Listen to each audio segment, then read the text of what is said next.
یہ آیت پیش کرتے ہیں لوگ کہ دین میں کوئی زبردستی نہیں ہے، لہٰذا آپ ہمیں نماز روزے وغیرہ کا زبردستی نہ کہیں، اور صرف یہ دین میں ہے، باقی چیزوں ہم لے لیتے ہیں۔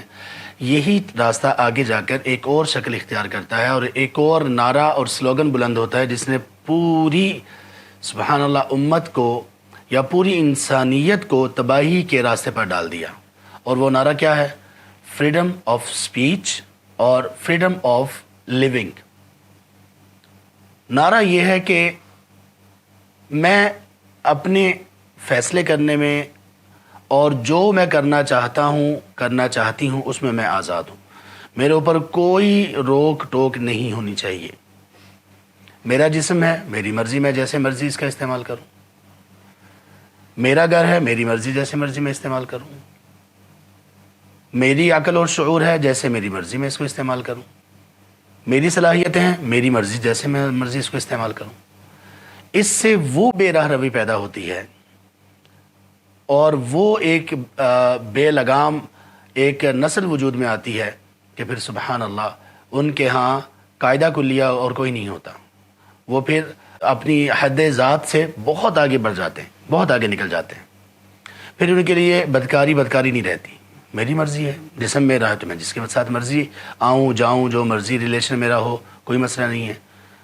میں لڑکی ہوں، مجھے پتہ ہے سب کچھ، میں گھر سے باہر رہ سکتی ہوں، میں اکیلے سفر کر سکتی ہوں، میں کسی کے ساتھ گھوم پھر سکتی ہوں، میں چاہے لڑکی کو دوست بناؤں یا لڑکے کو دوست بناؤں، کسی کو کیا مسئلہ ہے۔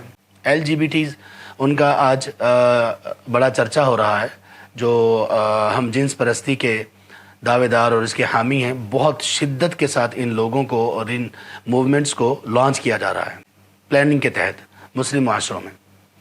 یہ سبحان اللہ یہ تو نتیجہ ہے۔ پہلے ہمیں ہمارے سوشل میڈیا کے ذریعے سے یا الیکٹرانک میڈیا کے ذریعے سے، یہاں تک کہ ہمارے ایجوکیشنل جو کمپلیکس ہیں ان میں ایسی موومنٹس چلائی گئیں، ان میں ایسے بہت سارے لوگوں کو تیار کیا گیا، ان میں ایسے بہت سارے سٹاف ممبرز کو اور فیکلٹی ممبرز کو تیار کیا گیا جو اس کے پرزور حامی ہیں۔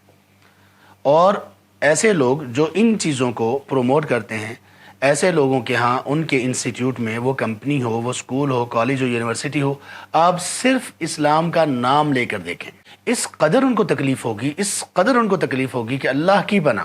حجاب، داڑھی کے نام پر، مسلم کلچر کے نام پر، نماز روزے کے نام پر، سلیبس میں قرآن کی صورتیں، آیات، ترجمہ، ناظرہ، اس کو اگر شامل کیا جائے اس نام پر، اتنی ان کو تکلیف ہے، سبحان اللہ، اتنی تکلیف ہے کہ وہ نظر آ رہی ہوتی ہے ان کی شکلوں سے، ان کی باتوں سے اور ان کے پروگرام سے۔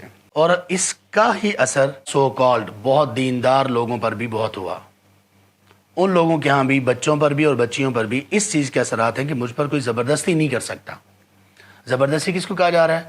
کہ مجھے کوئی یہ کہے کہ آپ یہاں جاؤ، یہاں نہ جاؤ، وہ میرا والد ہو، وہ میرا شوہر ہو، یہ نہیں ہو سکتا۔ اگر لڑکا ہے تو لڑکا اپنے والدین کی بات ماننے کے لیے تیار ہی نہیں ہے۔ وہ کہتا ہے میں آج کا ماڈرن ایج کا لڑکا ہوں، مجھے سب پتہ ہے، آپ لوگ پرانے ذہن کے ابھی تک، سبحان اللہ۔ اور پھر ڈراماز، موویز، کارٹونز، اس کے ذریعے سے ذہن سازی کی جا رہی ہے۔ کوئی آپ کو دین کے بارے میں، باقی چیزوں میں نہیں، دین کے بارے میں اگر آپ کو کوئی کچھ کہے تو کہے کیوں، چاہے وہ آپ کے والدین ہوں، چاہے وہ کوئی بھی ہوں۔